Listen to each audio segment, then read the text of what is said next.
Kung nalilito pa rin kayo sa kukunin yung kotse, ang advice ko sa inyo, i-list down ninyo yung requirements ninyo sa kotseng kukunin ninyo. Syempre, unang-una dyan yung budget.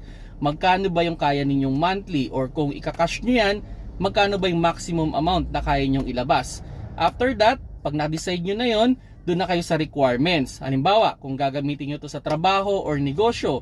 Kung negosyo yan, may requirements ka ba sa cargo? Okay, then ilang tao yung laging sasakay sa inyo? Mag-isa ka lang ba lagi? Dalawa kayo o lima kayo? So doon, i-check ninyo kung ano yung perfectly napasok do sa requirements ninyo, kung ilan yung seating capacity. Then yung dadaanan ninyo araw-araw, malubak ba yan, mabaha, highway naman lagi, city driving.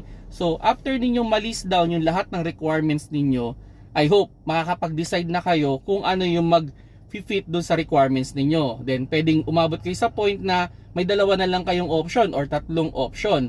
Ang advice ko naman, pag meron na kayong first option and second option, try ninyong mag-request ng test drive dun sa brand na nagustuhan ninyo. For sure naman, most of the dealer may mga pan-test drive yan. Now, kung wala silang pan-test drive, try mo mag-rent. Mas maganda kung i-rent mo yung boat. Kasi doon mo mas mapifeel kung pasok ba talaga sa requirements mo. Now, ang pinaka-suggestion ko naman dyan, syempre meron kang first place at meron kang second place. Unahin mong i-rent o i-test drive yung second place mo.